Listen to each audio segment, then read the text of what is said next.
Nothing can prepare the visitor for the awe-inspiring immensity of the Grand Canyon, one of the world's great natural wonders. Peering down into this chasm is to look back in time. Over 1 billion years of geologic history. Nowhere else can such a span be seen at once, and so graphically laid out.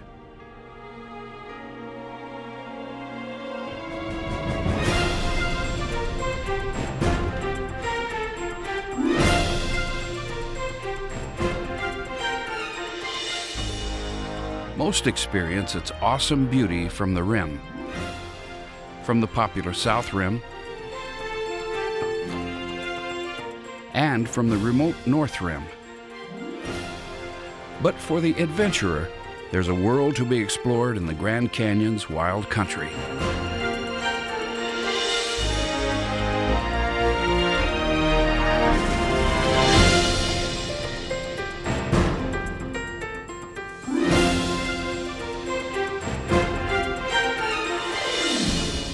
An upside-down mountain is how the Grand Canyon has been described. It is a place that transcends simple descriptions.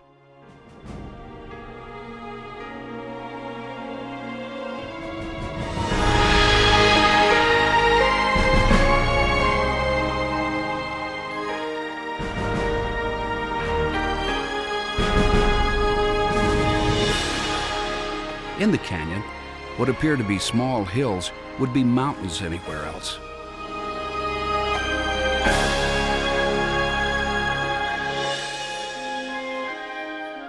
Man-made wonders pale before the immensity of this great chasm.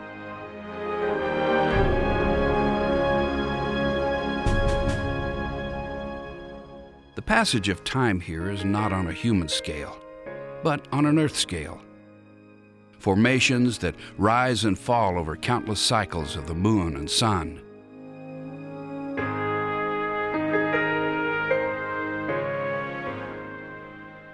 This is the canyon against which all other canyons are measured.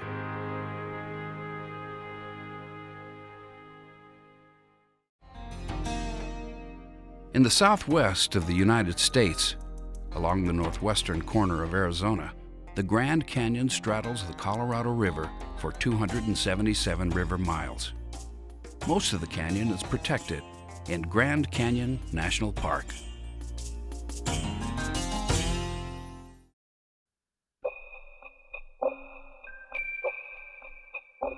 For thousands of years, Native Americans lived here. Rock art on the canyon walls shows symbolic animals, human figures, and geometric designs created by ancient hunters and gatherers. The first inhabitants were descendants of Asian immigrants who arrived during the last ice age. Split twig animal figures made from willows are some 2,500 to 4,000 years old. The people who made them left little other evidence of their occupation of the area. Then, 1,500 years ago, came the ancestral Puebloan, who built rock structures that stand to this day. Searching for gold, Spanish explorers crossed the high desert and stood on the rim of the canyon. That was in 1540. They were not impressed. Members of Coronado's expedition thought the river was 6 feet across. Its scale was beyond their imagination.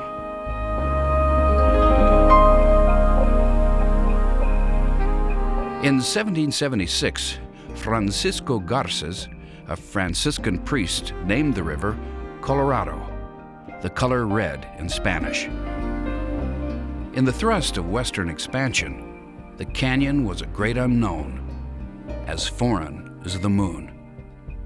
Until John Wesley Powell, just over a century ago, ventured into the canyon.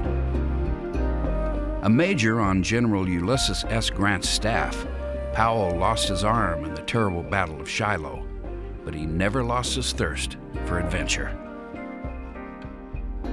In 1869, he sought the secrets of the Grand Canyon. 9 men joined the great adventure. Despite setbacks, capsizing boats, loss of food and supplies, 6 survived, and his account started a growing interest in this great chasm. People began to make the pilgrimage, and they still do. First set aside as a national monument in 1908, the park was established in 1919 and enlarged in 1975.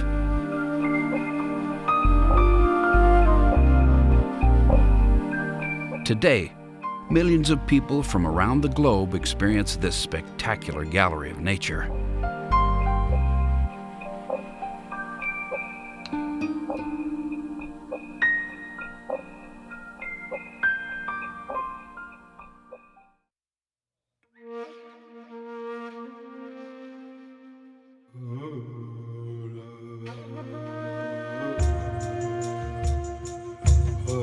Flying over the Grand Canyon is a superb way to grasp the enormity of its grandeur.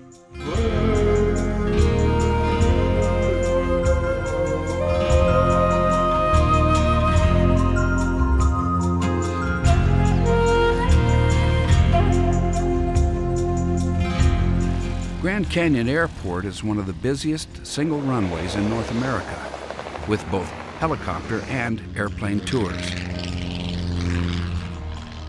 Aircraft flight over the canyon is carefully regulated for safety and visitor enjoyment.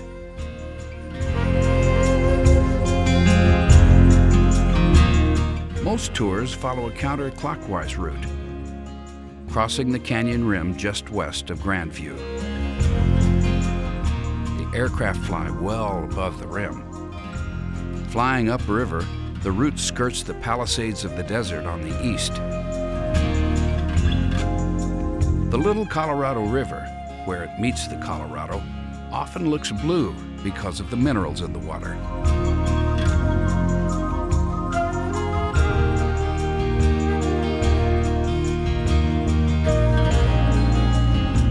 Then the flight makes a sweeping turn toward the west, crossing the North Rim. Flying over the Kaibab Plateau reveals a checkerboard of broad forests and meadows. Leaving the North Rim, the route skirts Shiva Temple.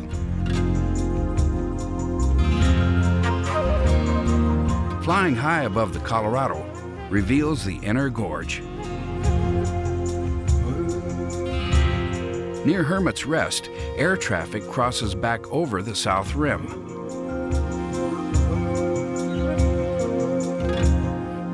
By air, the Grand Canyon is a wonder.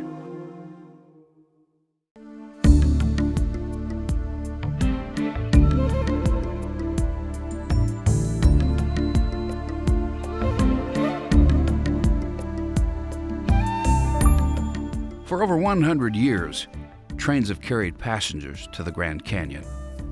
Today, the Grand Canyon Railroad continues that tradition. The Atchison, Topeka, and Santa Fe Railroad completed a spur line to the canyon in 1901. Then, most visitors arrived by rail, including 4 U.S. presidents.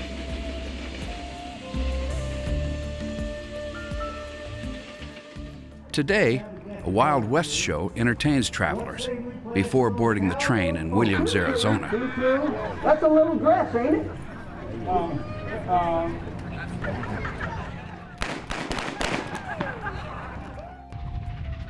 During the summer, historic steam engines alternate with diesel locomotives, pulling the trains the 65 miles to the canyon.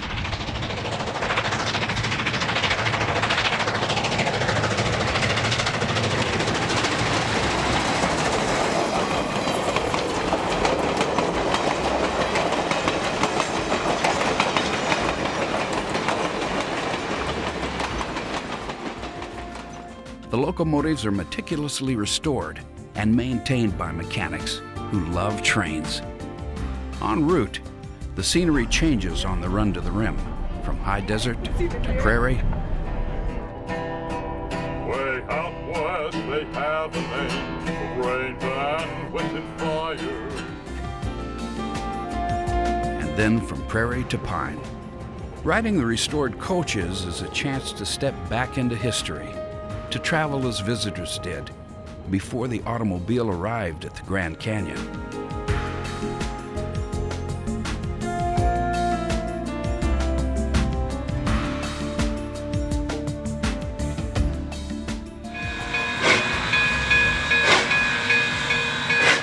The end of the run is the Grand Canyon Depot in the heart of Grand Canyon Village, just a short walk away from the rim's magnificent views.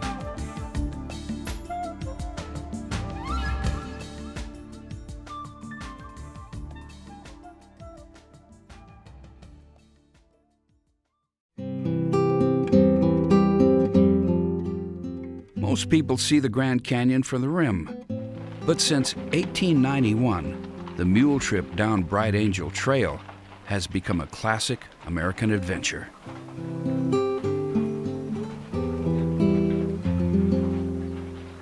The riders follow a route used by countless generations of Native Americans.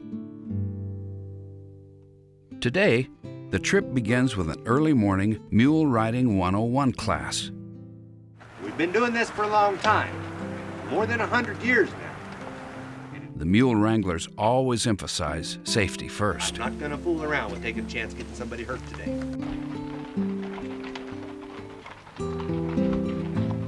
Mule riders share the trail with hikers, but mules have the right of way. The mules are superbly trained, and whenever the mules stop, they always face outward. Another safety precaution. From the South Rim, one-day trips head to Plateau Point, while the more adventurous end up at Phantom Ranch at the river bottom. Overnight mule trips return on the South Kaibab, where the trail climb out ends in a steep section of switchbacks just below the canyon rim at Yaqui Point.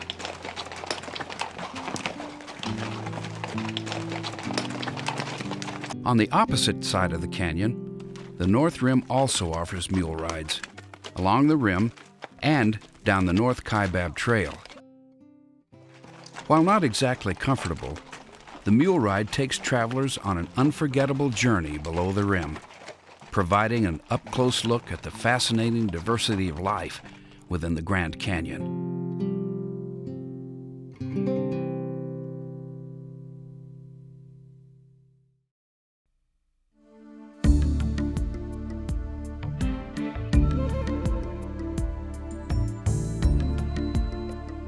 The astonishing variety of plants and animals in the Grand Canyon is due to dramatic changes in elevation.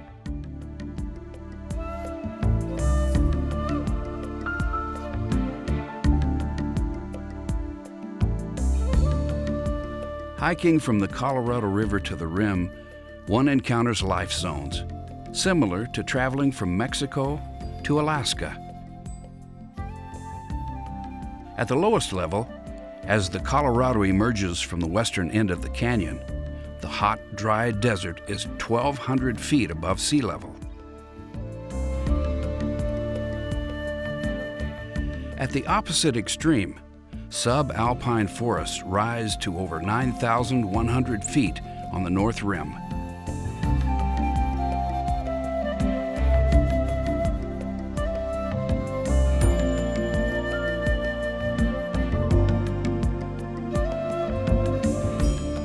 Of the 7 plant life zones found in North America, the Grand Canyon is home to 4: Canadian, Transition, Upper Sonoran, and Lower Sonoran.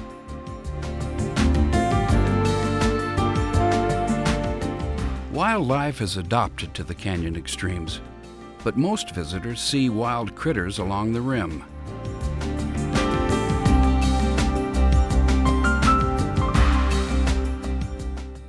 Hardy mule deer thrive in all but the lowest and hottest areas. With a 4-chambered stomach, they can browse in the open for brief periods of time and then retreat to sheltered areas to digest their meals. Each year, they grow new antlers. The largest member of the deer family, the Rocky Mountain elk, also shed their antlers each year. Desert bighorn sheep, unlike the deer, do not shed their horns, which grow throughout their lives. Winter cold is no problem. Bighorn sheep adapt well to the extremes of desert temperatures. They forage from the canyon rim down to the Colorado River in small groups. Predators, such as the coyote, are essential to the balance of nature. An adaptable member of the dog family, the coyote moves easily through all the areas of the park. A smaller predator, the bobcat, preys on birds and rodents.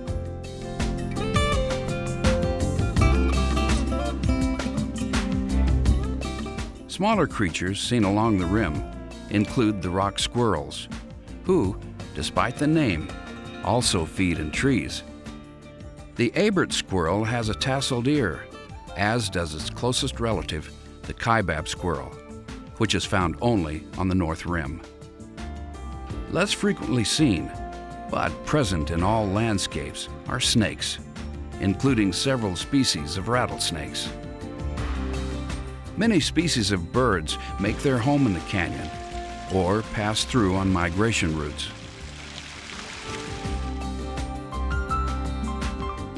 In the air, the common raven playfully sails the canyon air currents. Their role as scavengers is important to the health of the canyon. Another scavenger, the turkey vulture, soars along the rim. Today, the largest bird in the Grand Canyon is the California condor. On nearly 10-foot wingspans, condors fly from rim to rim in about an hour. In the course of a day, these birds can cover 150 miles searching for carrion. After almost disappearing from North America, a captive breeding program brought condors back to the Southwest. They like the Grand Canyon and often perch in front of Grand Canyon Village on the South Rim. The birds are tagged with numbers on their wings, making it easier for researchers to identify individuals. Keep your eyes open when exploring the canyon. Wildlife sightings are possible around every corner.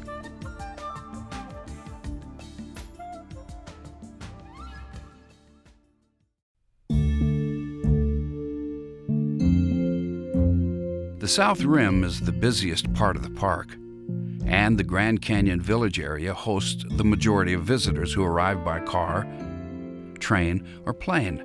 Most of the services within the park are centered in the village, with its historic buildings, hotels, lodges, shops, park offices, and stores. One of the most prominent landmarks, the El Tovar Hotel, is just 20 feet from the rim. The Santa Fe Railroad built El Tovar Hotel as an oasis of comfort in the wilderness. It looks like log cabin construction, but it's not. Log siding and corner notching are part of its eclectic look. The turret is the most recognizable element of the hotel. Inside, it's rustic, yet comfortable. Dine with a view, accompanied by Native American-inspired artwork. Designed as an oasis of comfort for the early traveler, it remains an historic reminder of the park's architectural heritage. Across the driveway is Hopi House, which is modeled after homes in Hopi villages. Mary Elizabeth Jane Coulter designed this building, and many others at the Grand Canyon. She was one of the first architects to incorporate American Indian design in contemporary buildings. Hopi artisans used native stone and wood to build a traditional-appearing building that has been selling American Indian arts and crafts since 1905. Bright Angel Lodge, also designed by Mary Coulter, continued the integration of rustic appearance and Indian motifs. Hanging on the rim itself is one of Mary Coulter's more dramatic designs. Lookout Studio. The view is spectacular, and an added plus, it's a great spot for catching a glimpse of the condor.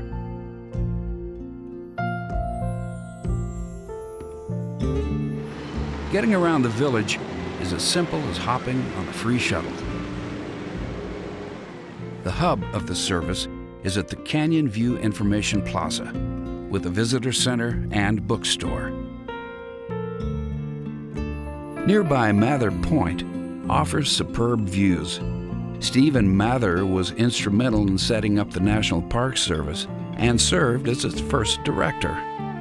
Yavapai Observation Station, also close to the visitor center, reveals a dramatic section of the canyon. The Grand Canyon Village is a great starting point for any exploration of the canyon.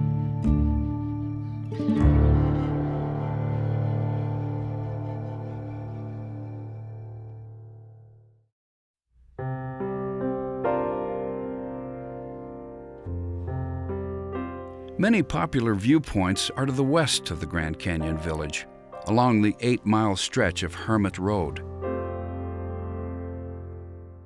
For 9 months of the year, March through November, shuttles and buses are primary means of transport on this road. Private vehicles are banned. Visitors board the shuttle at Hermit's Rest Transfer. These free shuttles reduce traffic congestion and parking problems.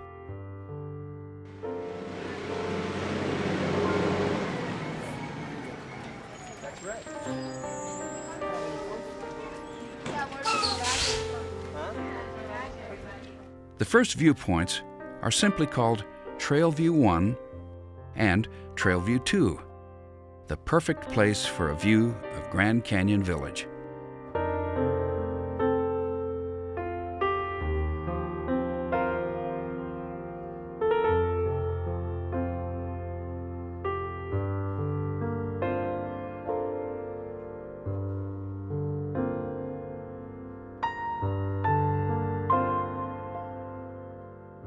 Stopping at Maricopa Point allows a view of the Orphan Mine, which closed in the late 1960s. It was the last operating mine in the canyon. Each day, the workers hiked or rode the cable car down to the mine entrance. Some of the equipment is still here, as a reminder of Grand Canyon's mining history.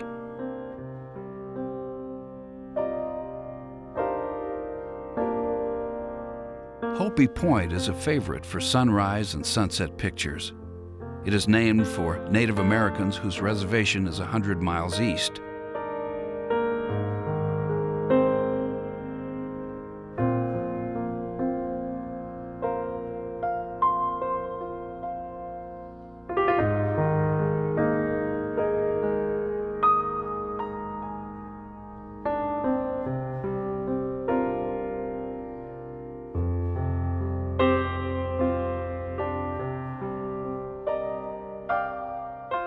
The rocks here are Kaibab limestone, which is a yellow-gray formation.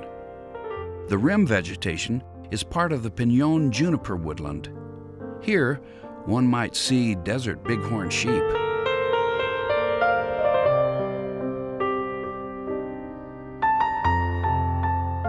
Mojave Point, 3/4 of a mile above the Colorado River, was named for the Mojave Indians, who lived downriver from the Grand Canyon.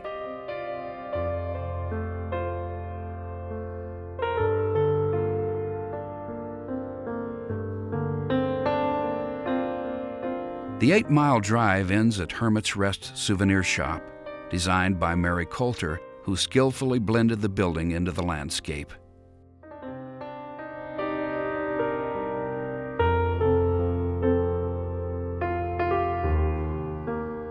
Keeping with the rustic atmosphere, a huge fireplace of native stone hugs the back of the building. Hermit's Rest is the end of the road, but not the end of the Grand Canyon, which continues for another 180 miles to the west.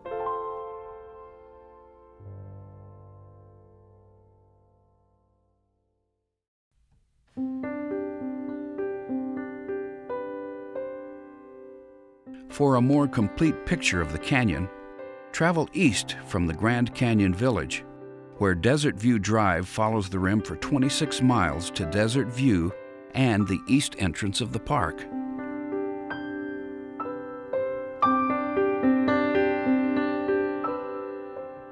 Yaqui Point, one of the first stops leaving the canyon village, is reachable only by riding the free shuttle bus. This is the jumping-off point for the South Kaibab Trailhead.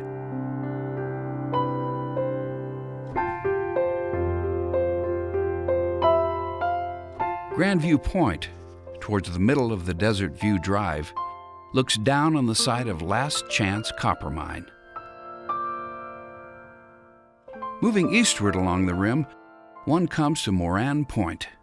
This was named for the English painter Thomas Moran, whose 19th century landscapes brought him fame and created an appreciation for the new American landscape. So powerful were his paintings that they were influential in convincing Congress to establish Grand Canyon as a national park.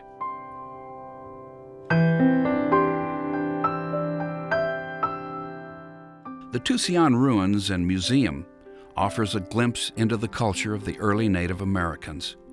One of more than 2,000 ancestral Puebloan sites in the canyon, this small community was inhabited about AD 1185 and was home to a community of 30 people. The foundations of the ruins are carefully preserved on a paved walking trail through the site. The ancestral Puebloans practiced dry land farming and left for other parts of the Four Corners region in the early 1200s. Lipan Point's dramatic views include Unkar Creek Delta along the Colorado, which was farmed by the ancestral Puebloans.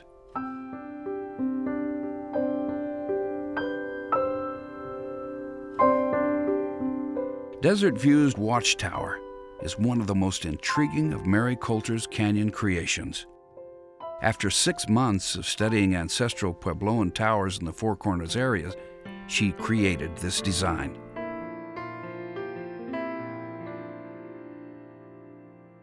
Inside the tower, Hopi artist Fred Kabuti painted the murals on the walls, which depict traditional legends and stories. Even the shape of the gift shop, which resembles a traditional kiva, is a tribute to the richness of the Native American culture of the region and their ancestors who walked this land for so many centuries.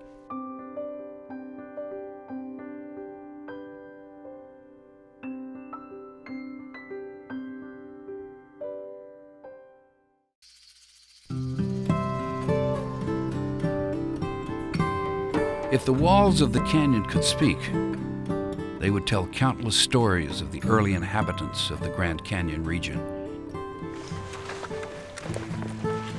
Even a short hike into the canyon reveals a fascinating world. Hikers going into the canyon need to be well prepared. Plenty of water, good shoes, and being in shape. Never consider hiking to the river and back in one day. Knowing how to survive in a desert land is important to having a great canyon experience. One way to think about this trip is as a mountain in reverse. Almost a mile deep, one can experience a range of seasons, a snowstorm in the rim, while deeper in the canyon, spring flowers color the rock. At the deepest point, summer heat wilts the plants. At Yaqui Point, a steep set of switchbacks marks the beginning of the South Kaibab Trail. There's little room for mules and hikers to share the trail. Stand aside and give the mules the right-of-way. The trail follows a ridge that leads downward to, appropriately named, Ooh-Ah Point. The hike down the ridge to Cedar Ridge gives access to the inner canyon. The trail runs 6.3 miles down to the river and drops close to 5,000 feet. Grandview Trail is very steep, and drops quickly to Horseshoe Mesa. The Rim Trail is a moderate hike that runs from Pipe Creek Vista in Grand Canyon Village on the east to Hermit's Rest, approximately 13 miles. Partially paved and partially dirt, it is the best hike for children or people not prepared for the demands of hiking into the canyon, and is also wheelchair accessible on the paved portions. The most popular trail into the canyon begins near the Kolb Studio in Grand Canyon Village, where the Bright Angel Trail descends 4,400 feet over 8 miles to the river. The trail follows an ancient Native American path that was improved in 1891 to provide access to mining claims. With the heavy foot and mule traffic, trail crews work hard to maintain the trail. Even hiking a short distance down the Bright Angel Trail is an introduction to a world different from the Rim. It follows switchbacks through several layers of rock on its way to Indian Garden Campground. From Indian Garden, the trail drops down to the Colorado River. At the river, suspension bridges cross to the North Shore and Phantom Ranch. For those with hiking experience and conditioning, hiking up the North Kaibab Trail to the North Rim is a grand adventure. The hikes on the South Rim are more numerous than those on the North Rim, but North Rim isolation has a special appeal.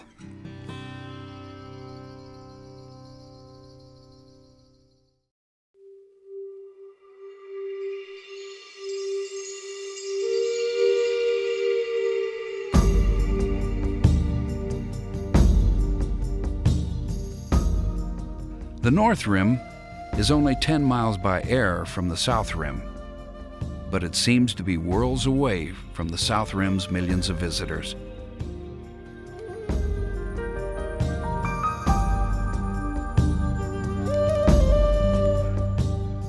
The side canyons here are longer,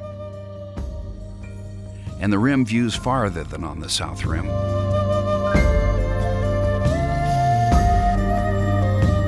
The Kaibab Plateau has been eroded by streams that have cut far into it.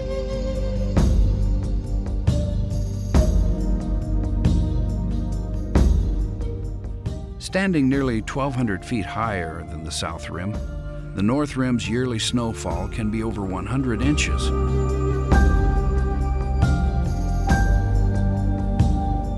During the winter, the road is closed to vehicle traffic.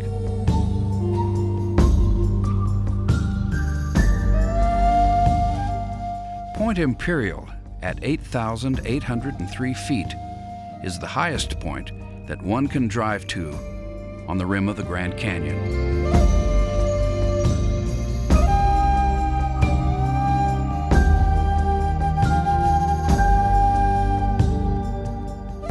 Nearby Greenland Lake is often filled with water in the spring, but drains in the fall when it becomes a wild turkey haunt. It is surrounded by the dense spruce fir forest interspersed with meadows.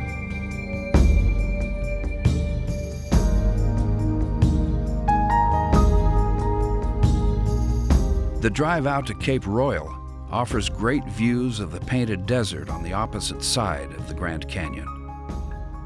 Native Americans have lived here seasonally as well. This ruin of a small community at Valhalla Overlook is just one reminder of the extensive use of the land by the ancestral Puebloans.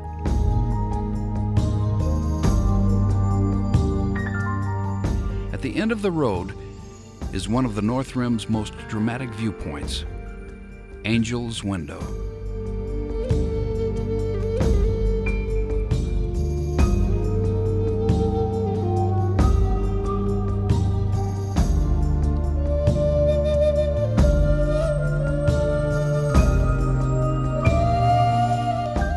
The North Rim is isolated, with accommodations within the park limited to Grand Canyon Lodge near the tip of Bright Angel Point. The original Grand Canyon Lodge was destroyed by fire and rebuilt in 1937.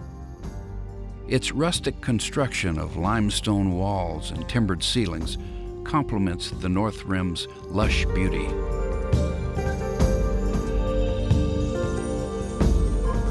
Well before the lodge was built, President Theodore Roosevelt, an avid outdoorsman and conservationist, visited the Grand Canyon's North Rim. He hunted and explored in 1903, calling it the most impressive piece of scenery I've ever looked at. It was a moving experience that eventually led to protecting the area as a national monument in 1908. He declared, "The ages have been at work on it, and man can only mar it. What you can do is keep it for your children, your children's children, and for all who come after you." There's something fresh about the North Rim. It's a place to breathe in the cool mountain air and taste the spirit of the Grand Canyon that Teddy Roosevelt articulated.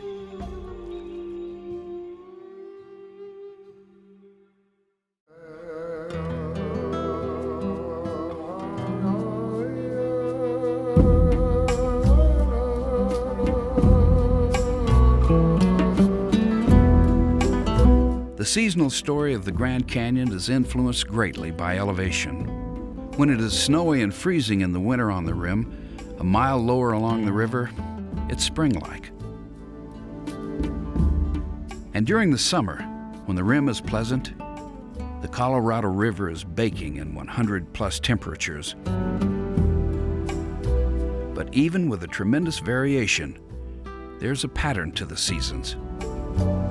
The first blush of spring begins along the Colorado River and works its way upward to the south and north rims.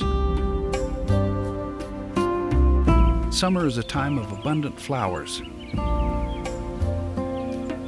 a time for wildlife to forage and grow strong. During summer, bellowing clouds herald a summer thunderstorm.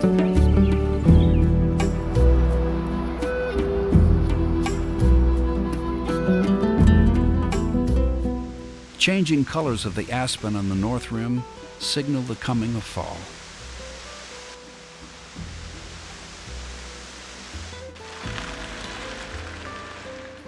Coming full cycle, winter storms exert a freezing grip on the canyon rims.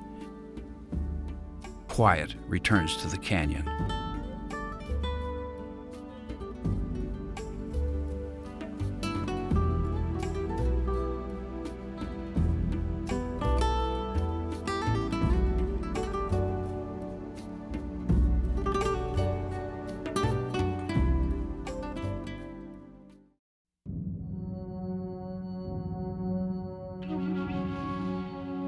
Without the Colorado River, there would be no Grand Canyon.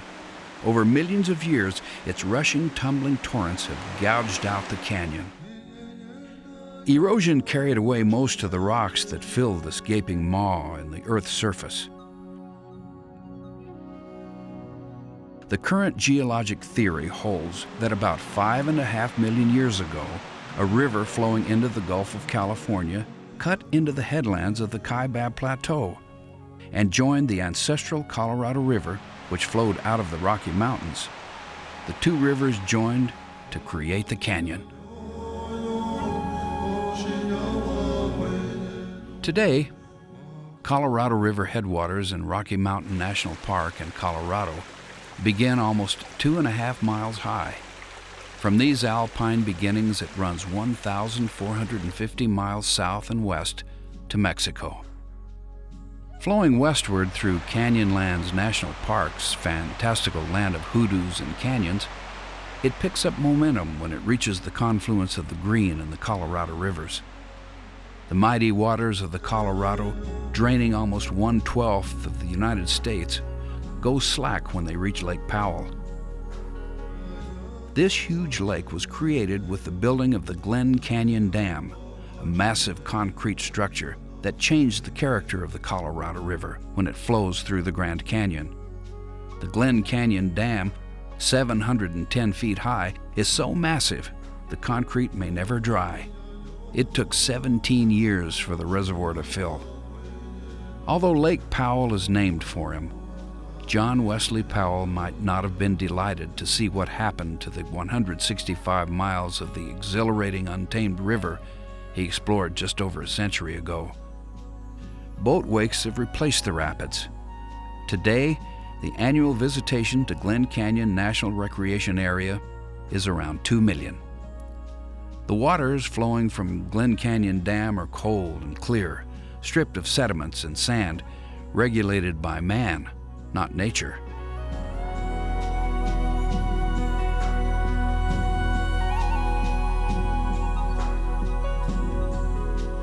Navajo Bridge spans the beginning of Marble Canyon.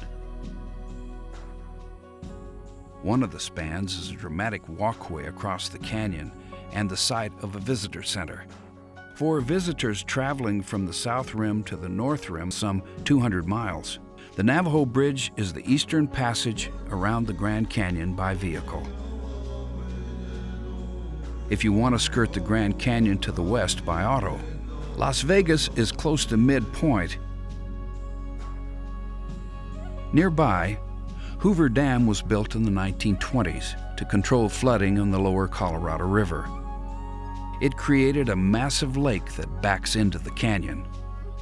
The Colorado is dammed upstream and downstream of the canyon. Within the Grand Canyon National Park, Colorado River runs free of dams. Running the Grand Canyon on the Colorado River is like a long handshake with the canyon. The traveler gets to know the moods of the river and develops an intimate feeling for the water, the sand, the heat, and the color. One lives with and in the river. It is a classic way to appreciate the sublime beauty, just as John Wesley Powell did. Every mile seems to be haunted by the story of Powell and his expedition. Today, Lee's Ferry, 15 miles down the river from the Glen Canyon Dam, is the launching point for boating trips down the Grand Canyon. Lee's Ferry is mile 0 for the 277-mile trip on the Colorado River through the Grand Canyon. Passing under Navajo Bridge, the Marble Gorge is a dramatic beginning to a canyon journey. The rock was misnamed by Powell. It is really Redwall limestone with a polished appearance. Most of the time, the Colorado now looks clear as a mountain stream. When the storms pour into its tributaries, such as the Little Colorado reverts to its wild red color.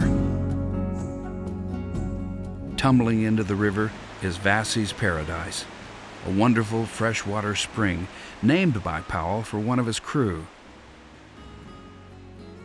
It is followed by Redwall Cavern, which Powell estimated could seat 50,000.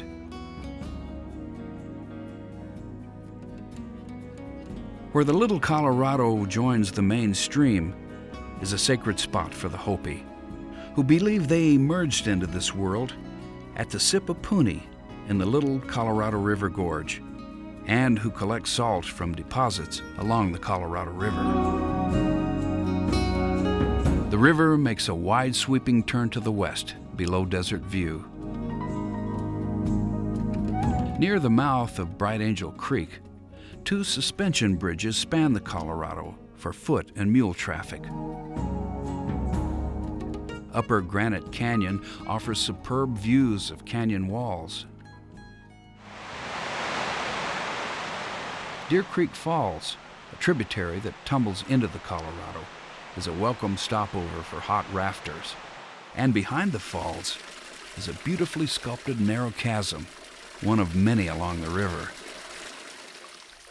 Farther downstream, the limestone-rich waters of Havasu Creek make travertine terraces. The canyon is home to the Havasupai.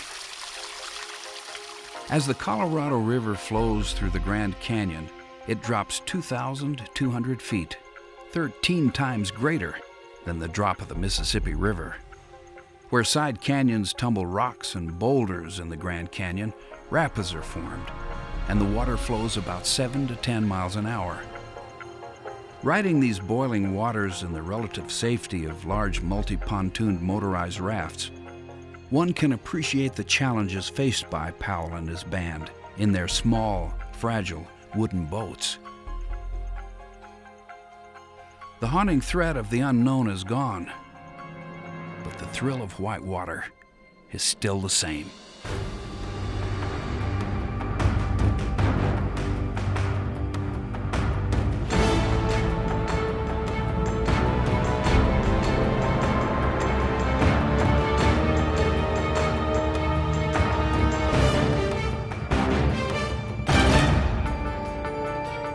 Riding the Wild River is a chance to experience the Grand Canyon in all of its magnificence. This timeless land is a wonder for the ages, that allows every viewer to make a personal connection with nature. In many places, in many ways, the Grand Canyon of the Colorado still remains as Powell described it, the great unknown.